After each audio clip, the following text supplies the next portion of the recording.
This week on The Perfect Scam. My daughter called me up. She's like, all I can say is the FBI is looking for you, Mom. What did you do? I started opening up all the letters. I was like, wait, what does this mean? 2 a.m, and I'm sitting here going, what does this mean? What does this mean? Welcome back to The Perfect Scam. I'm your host, Bob Sullivan.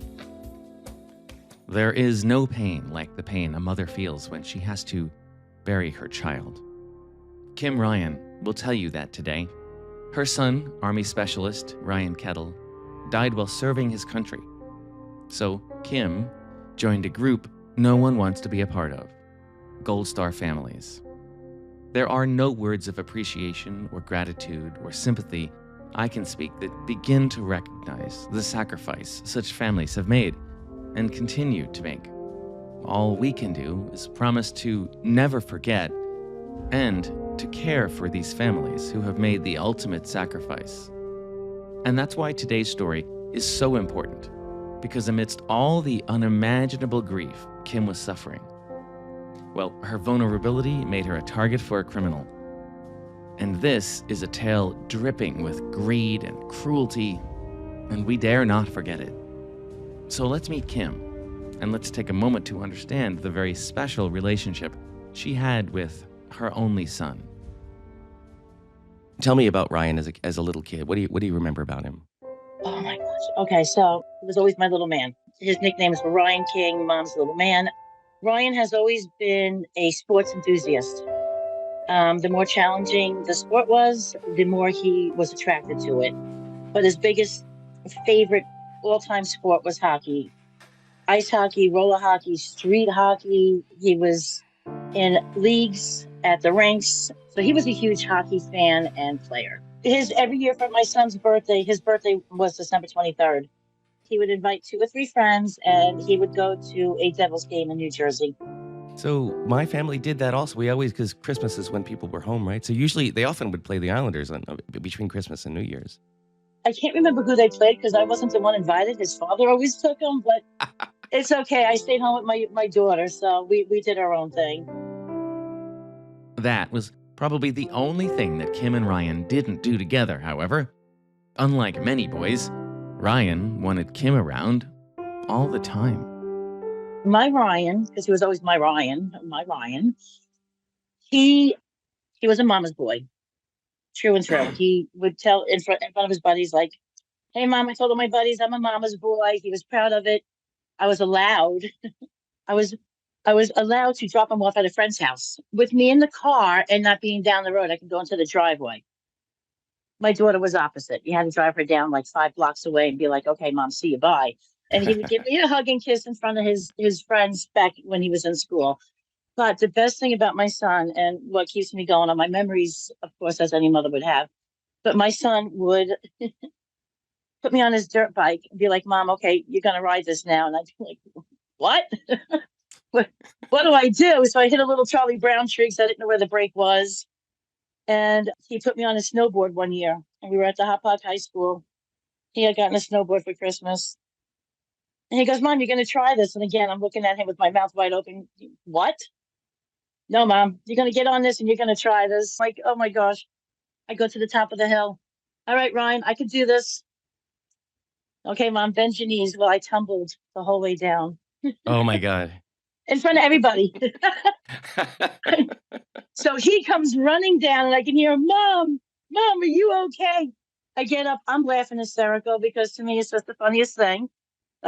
Someone in my age group going down the hill, in circles like a Charlie Brown thing and stopping at the bottom of the hill with a snowboard on. I didn't know how to take it off. And I just look at him, Mom, are you okay? He takes off the snowboard. And I did a little bow and did the thank you in front of everybody that was looking at me.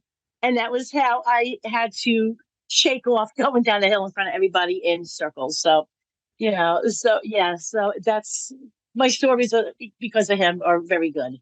He included me with everything. So he was just a blast, my son, because he made sure I learned how to have fun through him. So it was a blast being his mom for the short 23 years. Yeah.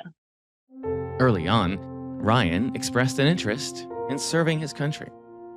Oh, that was a surprise. That would be in February of his graduating year. 2013 is when he went in, so it had to be February of 2013. He was telling me he wanted to go into the military. My kids knew from a very early stage that 12th grade high school is not the end of your education. You gotta go on to college. And he didn't want to do college. He's like, okay. So he was telling me in February, and as the mom, I did support him. I said, listen, you're a young man, you're old enough, and I will support whatever decision you make. It was his father and his uncle who were giving him a little bit of a rough time about going in. So he went in right after graduating from St. Anthony's, and went in, I believe that it was that September 2013 he went in. Wow. And he was 18, 19? 18. Ryan went away to Missouri for his basic training, and right away, he got a reputation for taking care of his buddies. Yes, he was the one that would get reprimanded because if he saw that you were having a difficult time with boot camp or anything, he was always the one that they'd be like, okay, Ryan, could tell, drop and give me 50, because he would take the attention off the person that was struggling at that time. So he was always the one that had to drop and do 50 or whatever it was at the time. I would laugh. I'd be like, all right, Ryan, please, you go through what you have to go through and they'll get through theirs. No, Mom, that, he needs them off his back for a few minutes. So yeah. And he takes that from you. Yeah, he's we wear our heart on our sleeve. He was a true mama's boy that way. We went on our feelings and not what you were told you were supposed to do. After basic training, Ryan got a surprise assignment. He was stationed in Hawaii for the first 3 years. So when he came home for Christmas, before he was going to Hawaii, he had a little goodie bag for me to open for Christmas. And I couldn't figure out why there was a Hawaiian lei, a Hawaiian doll. And I'm like, what are you telling me? And I just had no idea that he even knew where he was going. So he did the first 3 years in Hawaii and he excelled. He was the fastest moving soldier up to the ladder of success, that they were calling him Staff Sergeant Kettle. He called him Kettle. Yeah. So 3 years in Hawaii, and then did he go somewhere else? And then he did the last 2 in Colorado, and he was going to sign up again. I know the 5 years was up and he was going to re-enlist. And a lot of things hit the fan. When Ryan got to Colorado, Kim says, things got much harder for him. Friends noticed he seemed less happy, less talkative. And then the unimaginable happened. And Kim found out in a most unimaginable way. It started with a social media private message sent to her daughter. Somebody on Facebook Messenger messaged her asking if it was true that her brother was dead. Oh my God. She then in turn calls her father. I don't know until hours later because he's trying to get a hold of him. Nobody knows what's going on. All that we have is that, do you know that your brother's dead, on Facebook Messenger? When my ex-husband called me and I wouldn't let him hang up unless he told me what was going on, I just fell to the ground and screamed, the blood-curdling scream that a mother has. He just blurted it out over the cell phone, and I just remember throwing my phone and screaming and falling. Eventually, the Army confirms the awful news. Ryan had taken his own life at age 23. They did come to us. The proper channels did approach us after we had found out. So it was a very devastating way to find out how your child died. I mean, I'm not sure if it's any better if anybody comes knocking on your door. So, of course, after we were informed, we were just all mummified by what had happened. Nobody expected this. Nobody anticipated this. He was always that happy-go-lucky kid. He was always that just, I'm out here for a good time. And if it's going to be work, I'm going to make sure I make it to the best of my ability where I'm having fun and learning at the same time. So we all congregated back to Long Island. Well, my daughter congregated back to Long Island. And we buried my son on Father's Day 2018, which was, I'm sure, very difficult for many a father that was in attendance there. He passed June 9th, which was 4 days after my birthday. But by the time the military had, I guess, did what they had to do and returned his body to New York, It was not until Father's Day, 2018, that we were able to bury him. The tragedy is impossible to process. There are so many details, so many tears. It's just so hard to make sense of everything. But one of the important details that Kim now needs to make sense out of is what to do about Ryan's death benefit. She is the sole beneficiary. That's a surprise to her. And that is where the story we are telling today really begins. Grieving Gold Star families receive life insurance and other payments from the military, and at that moment they are incredibly vulnerable. That money is supposed to last a lifetime to, in some small way, help with the financial shortfall created by the loss of a loved one. To help with financial decisions at such a vulnerable and important time, an advisor is offered by the military. In this case, Kim received $500,000, and the Army sent her to a financial counselor named Caz Craffy. So when I met with Caz, I wasn't even aware of a lot of things. I was in shock, of course, as you could believe, disbelief, and I'm trying to just muster energy to get through each day. So he contacted me sometime in June, and by July, when he knew I was the sole beneficiary, and he was very charismatic is the best way to describe it. He was very charismatic over the phone. When your money comes in, I want to meet with you. I mean, it's the farthest thing from my mind. I could care less about anything. I just wanted my baby back.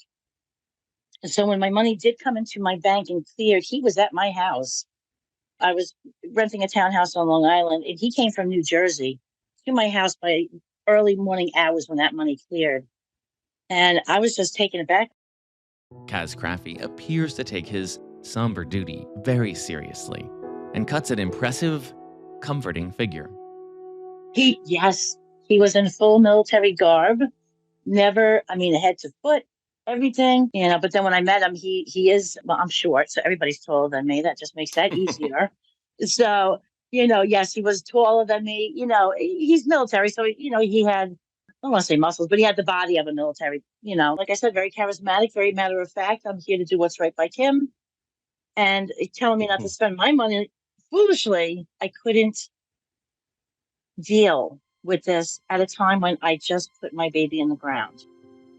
Kim doesn't want to talk about the money at all, but she does want to talk about the love she feels from her son, even in death. She knew he wanted her to be secure. He wanted to take care of her, to still be her mama's boy. You gotta remember, this is my son's money to me. It's his gift to his mama. I wanted it to last so I could always have it to remember him by. My son, I knew, was adamant about his mom getting a home. He knew we talked about it. He knew I had a house. I never had a home. He wanted me to have a home. And I cried. I didn't know what to think. I was like, wait, what do you mean? Like what? You can't even fathom what kind of money when you're on disability and you're sitting here just struggling to make it. And that was my son's undying love for his mama. He loved me. And it's not that the money that shows me that he loved me, it's the fact on how he presented it to me and never told me. So as the weeks go by and Kim talks with Crafy, she tells him that she plans to buy a townhome and she will want to withdraw about half the money to make a large down payment on the home. But Crafy does his best to dissuade her. He tells her to just take out a big mortgage instead. And I'm like, but I'm on disability. How am I going to make a mortgage payment? I would have done it already if I could. So he was a little upset when I told him I am going to eventually need enough money to get a home. In fact, Crafy has a lot of other ideas where Kim should put her money. He wants her to invest it. Kim pushes back. This goes on for months. I know my luck. I'm not kidding. So when I was explaining that to Caz, I was like, don't invest my money. He would call me up and please invest it in Canadian cannabis. Again, this is 2018, 2019. I'm like, I don't want to invest it. I'm like, please don't invest it. I want a dividend check. I want something to help offset the cost of living on disability.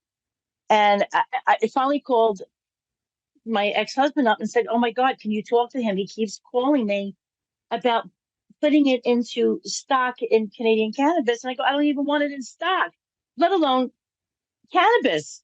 I don't do it. Get it away from me. Let's leave me alone.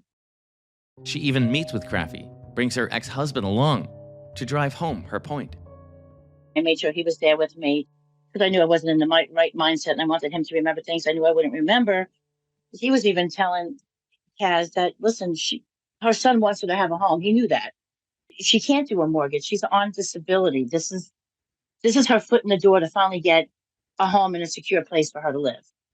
And he was just so adamant. It was just like, wait a minute, this is my money, not yours. So when I did withdraw half of the money, he said I was spending it foolishly. So Kim takes half the money, buys her home, but she does follow some of Craffy's other advice. Now, if you can remember this time around 2018, the stock market was pretty volatile, and Crafy tells Kim, don't look at those brokerage statements, just ignore them. Kim is still just trying to get through every day and doesn't really pay attention to the investments. But a single phone call suddenly changes that. My daughter called me up. They had to get a hold of her. She calls me up at 6 o'clock California time. It's 9 o'clock New York time. And I'm sitting there going, what? She's like, all I can say is the FBI is looking for you, Mom. What did you do? And I'm like, what did I do? And I'm sitting there when she said, it has to do with the guy you met through the military. And I was like, oh, I know. I knew exactly who it was. And she has some idea about why the FBI might want to talk with her. So she turns to that pile of mail sitting on the desk, the brokerage statements that Crafy had said to ignore. And that was when I started opening up all the letters that I had gotten from the brokerage company. I never opened them up before. I couldn't deal with the loss of my child. I couldn't deal with opening up mail that I just couldn't. I went through a lot. So am and was dealing with the loss of my son solely by myself, but no support from anybody. So when I finally started opening them, I was like, wait, what does this mean? 2 a.m, and I'm sitting here going, what does this mean? What does this mean? What does this mean? It's all very confusing, but there's a lot of activity and a lot of pages and a lot of fees. And her balance shows something very wrong. I was just wondering why I didn't have as much left when I pulled it out. Like, I was like, where is it? Again, but grief consumed me. So eventually, she calls her ex-husband in the middle of the night for help understanding everything. He works the graveyard shift. So I'm like, pull the truck over, do something, pull over and talk to me. I didn't know how to make heads or tails out of anything. I was just like, what do you mean? Like, it was $29, just under $30 for each time he put my money into now I can't think. And then I see what he was pulling out from, and I'm like, wait a minute, that's not my money. That's not in my account. That $37,000 he just made off of my money is not in my account. And then I'm getting hit with $29.99 fees for every time he did a trade. I was just flabbergasted. I'm like, wait a minute, I'm counting them. And I only went through half a month's paperwork, and I was like, how much did he charge me? So yeah, you're sitting there in disbelief, scratching your head, trying to make sense out of something that, one, you don't even follow and understand, but all you see is dollar signs, of how much I was charged. But you're looking at pieces of paper and you're seeing $29, $29, $29, $29, and you're thinking, oh my God. Yes. $29 for what? And you're sitting there and you have your calculator out and you're typing in $29.95. Wait a minute, again, $29.95. And you're like, holy, like you're just in disbelief that someone can do this to you. I mean, I know there's people out there. I just wasn't expecting it from the military, from a person that represented the military in full uniform garb, saying, I have the best interest of you in mind. I want to make sure you don't spend your money foolishly, and I don't know. It's shocking. Still shocking. Still shocking. Still confusing. But also, it's there in black and white. About half the money that should be in Kim's account is gone. So she talks to the FBI the next day. I was like, oh my God, I'm calling the FBI. Like, this is like surreal. This is a movie in my mind. Like, this is playing out as a movie. Like, and I'm the character. Like, oh my God, I'm calling the FBI. Like, holy. That's when they explained that, did I know of him and did I give him my money? And I said yes. And that's when everything just starts unfolding. And she finds out There are others, many others, Gold Star families that work with Caz Craffy who are now missing a lot of money. I've had to leave a Zoom meeting one time and I was in tears, and you're sitting there going, wait a minute, more and more and more. And you're sitting there going, how many people and how long? And, and how much he actually took from everybody? You're sitting, you can't take it all in at one time. You literally have to break it down and just let it fester for a few minutes before you can go on to what they were saying next. I was literally taking notes as they were talking to me. The FBI tells Kim that Crafy is under investigation for redirecting Gold Star family death benefits into investments that paid him high commissions. He was being paid by the Army to give financial counseling to families in grief, and he was being paid to place large investments that earned him big money. The accounting is tricky, but in the end, Kim believes the amount taken from her is staggering. What do you figure he stole from you? The other 200,000, give or take about. I'm probably one of the least amounts. He's taken up as high as 400,000 from some families. I don't have an exact amount because I'm missing a lot of paperwork. At about the same time, a lawyer named Natalie Kawam Case is trying to help people like Kim track down all that paperwork. She represents military families in all kinds of lawsuits, and she's suddenly getting a lot of complaints about a military financial advisor in New Jersey. I got a phone call. Somebody said that they had, it's my office. Somebody said that there was someone out there investing money and felt like there was some kind of fraud happening. I remember seeing one person call, and then that same day, later in the day, another person called, and the next day, a couple people called. And I just said, "What's going on here? Like, it seems like the same issue. Could it be the same person? Which is an anomaly. It was the same person. All these persons that are being defrauded that were Gold Star family people." When Natalie starts to look into this man, Caz Craffy, some things stick out right away. He lives an extravagant life. He has a $2 million home, for example. And the families that are complaining all say things started out well, but something eventually seemed off. And so I heard the same issue by many of these people, which was he was kind, he was charming, he was sweet, he would send these emojis and stuff like that. But when it came to asking, hey, where's my investment? Where are we? What's the balance? And then they say, oh, don't worry about it, as he did. Don't look at your financial statements, that kind of thing. As Natalie investigates, she gets to know a lot of these Gold Star families, including Kim. Kim is great. She was really attached to her son. She was one of those parents that I do idolize her because she really was dedicated to her son's memory.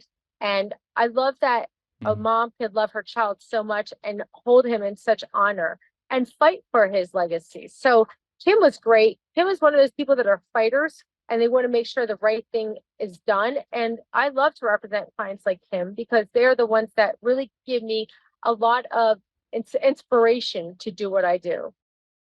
As Natalie continues her investigation, Craffy's scheme unravels pretty quickly. So he was a financial advisor in the reserve. So he got access to people, to Gold Star families, and was supposed to sit there and advise them with, best thing to do is this, that, informing them of how much money they got and what's the best way to protect their money. But he overstepped that line, that red line, and he also took advantage of that because he had them investing in the company that he worked for. He's not allowed to do that. You can advise them, but you can't invest their money. So, and he knew that. He knew that in a sense where it was inappropriate, and that's why he put on his uniform to meet them and then use his contacts and then yet took them and the other company that he worked for and had them invest. So he was wearing two hats when he knew that was unethical and a conflict, and took advantage of that. So that was, the unethical part of it. Then he also lied with his forms that he filed. So he was taking basically advantage of Gold Star families through his relationship with the Army. And he earned $1.4 million in commissions doing that, right? Correct. And that's why Craffy told his clients not to look at their statements. He was in a sense, hoarding the information from his clients so that way they wouldn't see what he was doing, and getting close to them, inviting them to a wedding, and doing things like that that are just not, everyone feels like they're special, and everyone feels like, oh, well, he likes me, that's why he invited me. So the first thing Natalie has to do is protect what's left of the victim's money. Well, I could not tell my clients to withdraw. That was something, it was one of those issues where I wanted the SEC, because I myself am not a financial advisor, so I can't give someone financial advice. That is something that they could speak to with another financial advisor. What I did say is possibly so I don't know where you are with your situation. I don't know what the rules and regs are with your situation. Obviously you always want somebody to get out as soon as possible, but you also want to make sure you're doing that properly. Are they going to have penalties? Are they going to have these issues? So what I did was I contacted other financial advisors that I knew were decent, respected financial advisors, and asked my clients would they be willing to speak to them and get some advice from them? Because giving advice when you don't know what you're doing is also a bad idea. Sure. So go to someone who's respected in that field or that people know and let them give them advice. My advice was to make sure that they were protected and that Caz was and Mom that was going to be held accountable. And one way she makes sure Crafy is held accountable is she reaches out to the Washington Post, which writes a story on the scheme. Soon after, federal authorities move on the con man. Here is New Jersey Spotlight News on July 7, 2023. A Monmouth County man was charged today with defrauding 24 Gold Star families. Caz Craffy is a financial counselor with the United States Army who used his role as a major to profit off of the families of fallen service members, according to New Jersey's U.S. Attorney Philip Selinger, who announced the federal charges. Crafy is facing 6 counts of wire fraud and several counts of securities fraud, each one punishable by up to 20 years in prison. So it happened quite quickly. They were transparent. They were keeping tabs. They let me know when they arrested Caz. And that all happened fairly quickly, which is great because the clients weren't waiting around in limbo with what's going to happen to this guy. Is guy going to stay on the streets and so on and so forth. So, since we had so many agencies involved, everything worked out really well. Meanwhile, Kim has stayed in touch with federal agents, and she's anxiously awaiting word about Crafy's fate. Do you remember where you were, what you were doing when you heard that he had been arrested? I was in touch with this gentleman, and he was telling me he was going there the next morning. We were on the phone the night before. So my thing with him was like, please let me be a fly in your car. Please let me be a fly in your car and see what happens. So I eagerly awaited, and they got to his house, I think before 7 a.m, and he was totally shocked. And I'm sitting there, and I asked him for every detail. What did he do this? But a lot of my concern was, and I don't know if the other victims feel the same way, is he going to flee the country? I watched too much Criminal Minds. But after that, when you hung up the phone, how did it feel that he was finally in handcuffs? Ah, great. Oh my God. It's like, I hope they shackled him too. Like, you should have seen me. I was like, maybe they shackled his hands to his body and they have his feet shackled. Like, I hope so. I hope he's sitting there wondering what's going to happen to him for what he did.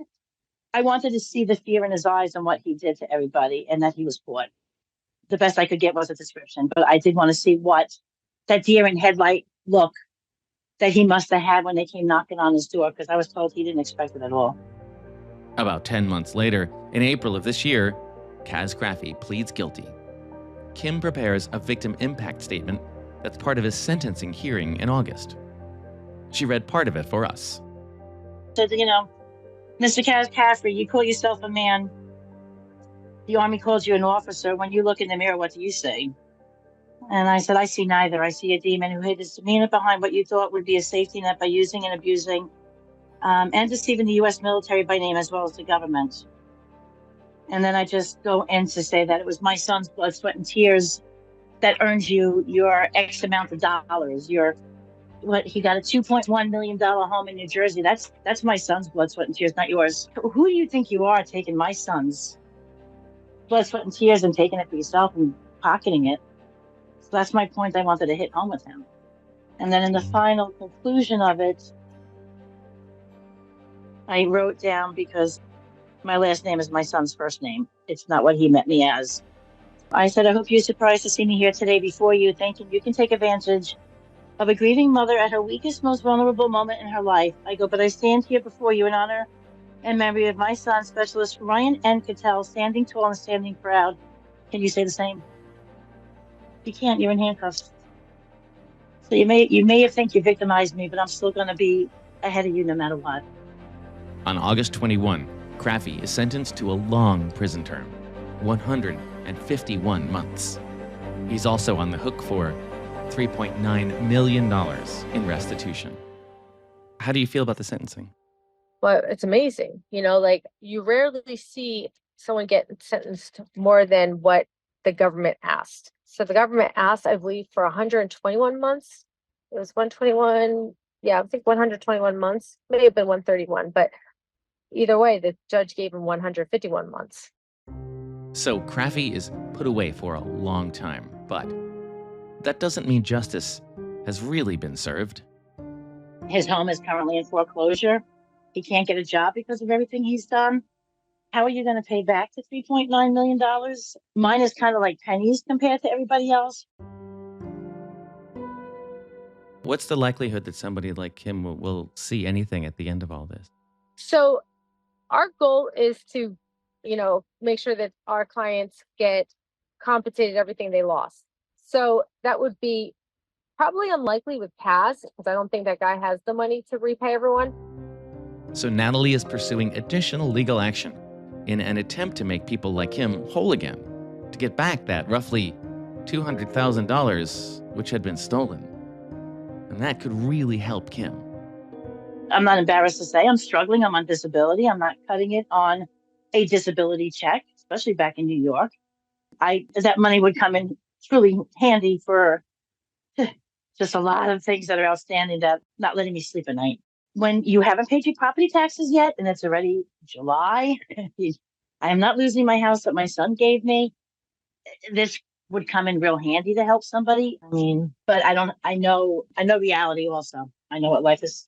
It's not like someone's going to come to me and say, Kim, here's your $200,000 and yay, go catch up and you won't lose your house. And this, it's, if it works, it works. If it doesn't, I still have to march forward in honor of my baby. The sentencing does mean Kim can reflect on all that's happened to her and how Crafy took advantage of her at her darkest hour. I knew I was vulnerable. I knew I was.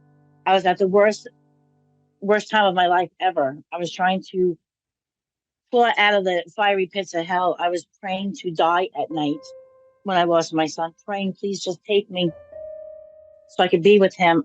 So yes, when somebody approaches you like this and you're in that mindset that the grief is so painful that you don't even care if you live or die, you're not thinking about what somebody's actually saying to you. There should be an advocate that should be able to go with somebody that is a third party that's not, partial to them or you. That kind of wish there was a little more where somebody would have said, okay, listen, he's saying this to you and you're saying that to him. At least be able to point out something where it would be like, well, this seems red flag. All right, this seems okay. Again, I took everything for what he said and I ran with it. I was like, all right, you do what you have to do. And I'm going to sit here and try to live, eat, get through today. It was the only thing I could do. And I still only do one step at a time. I can't look at tomorrow. And it was even worse 6 years ago. It's just unfathomable what somebody can do to somebody else in a human form like that. Like, and to be trusted because you were military, we considered you a brother. You were a brother in arms. So it was devastating. But it's easy to see how it all happened. And yes, and he, like I said, very charismatic to a T. I have your best interest in mind. Really? And I needed something to grasp onto. I didn't have anybody. So the words were comforting for me, especially after what I've been through and a lot of other people have been through. So I really, as humans, we want to have that faith in another person. I believe we want to believe that other person. So you're telling me you have my best interest in mind. You kind of hold on to it and you cradle it for a little bit. At least I did. I was like, all right, let him do that. One less thing for me to have to worry about. He's got it. He's got it under his control. Natalie thinks one thing that listeners can learn from this story is to notice warning signs that a financial advisor might not have your best interests in mind. Yeah, he befriended them first, and that's also something for your audience to always know. When someone's too nice, too kind, they want to be friendly, they want to talk on friendly terms. There's nothing wrong with being friendly, but it's always an issue, a red flag whenever someone's friendly and they're not being transparent. Transparency is so important. You don't want to have someone being transparent about their family and friends and, their life, their personal life. You want someone being transparent about what they're doing with your money or what they're doing with your health. And when someone tells you not to look at your own statements, well, that's a red flag too. And so that was what I noticed with what he was doing with a lot of these people, telling them not to worry, don't worry, as if he's worried about their health. Don't, you'll get nervous. You don't want to see this. It's hard to explain. Whenever someone tells you that, it's really a bad thing.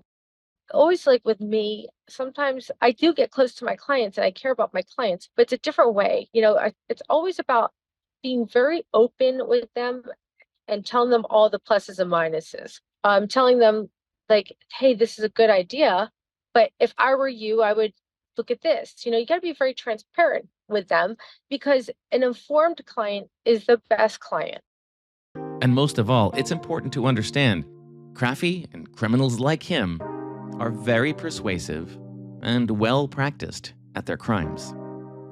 So no one should ever beat themselves up on this. A criminal, a con artist is a con artist. There's no way of outsmarting a con. It's always just, the only thing you can always do is just avoid them or get the red flags and see the red flags and just say, what, he may be a nice person, but he's probably a nice person to have tea with, not a nice person to invest with. And there's a message Kim wants to drive home to listeners. And you can't judge a book by its cover, because that's what we did with this guy, Caz.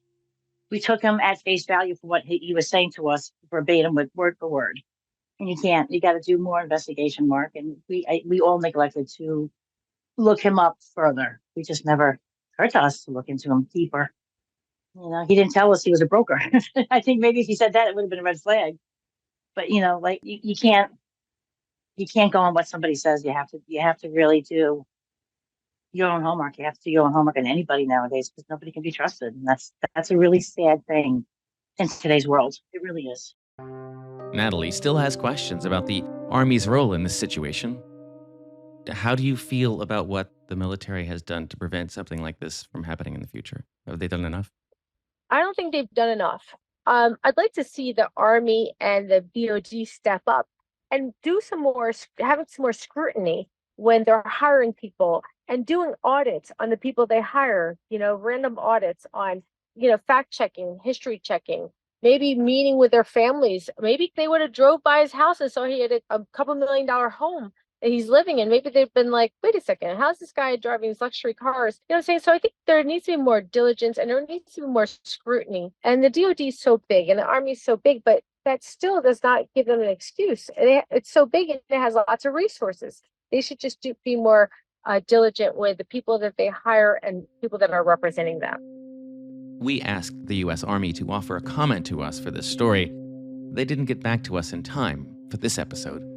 But the Army issued a statement to NBC News, which read, in part, quote, "The Army conducted a thorough investigation and found this to be an isolated case.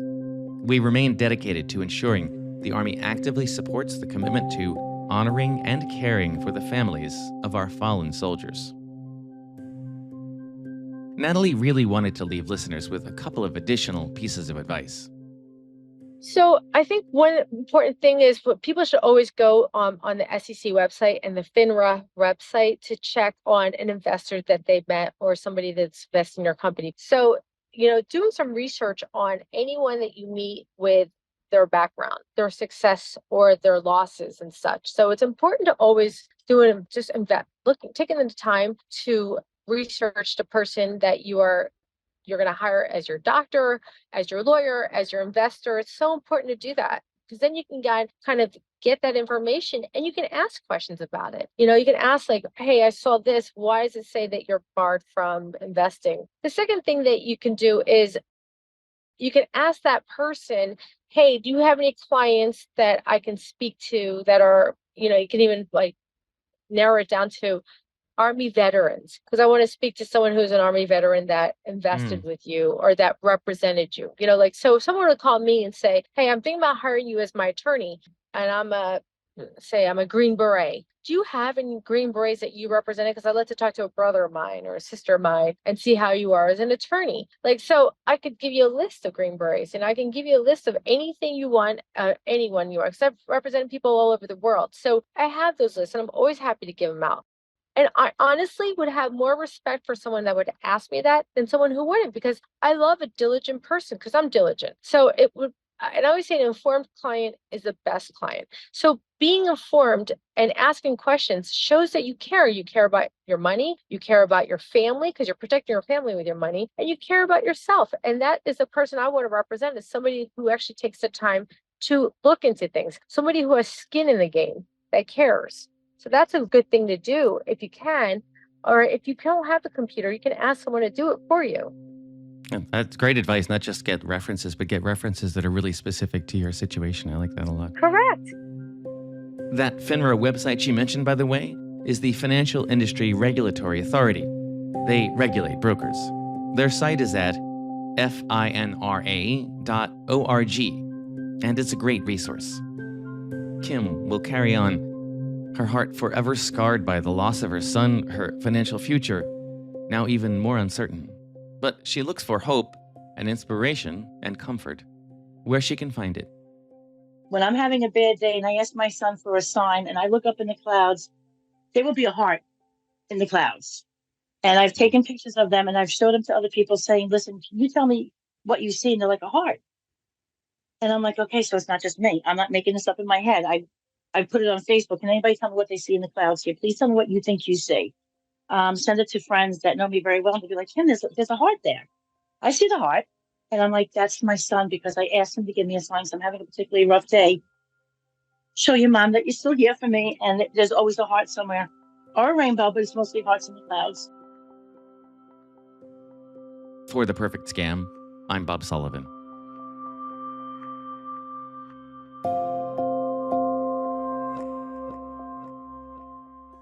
If you have been targeted by a scam or fraud, you are not alone. Call the AARP Fraud Watch Network helpline at 877-908-3360. Their trained fraud specialists can provide you with free support and guidance on what to do next. Our email address at The Perfect Scam is theperfectscampodcast@aarp.org, and we want to hear from you. If you've been the victim of a scam, or you know someone who has, and you'd like us to tell their story, write to us. That address again is theperfectscampodcast@aarp.org. Thank you to our team of Scam Busters, Associate Producer Annalee Embry, Researcher Becky Dodson, Executive Producer Julie Getz, and our audio engineer and sound designer Julio Gonzalez. Be sure to find us on Apple Podcasts, Spotify, or wherever you listen to podcasts. For AARP's The Perfect Scam, I'm Bob Sullivan.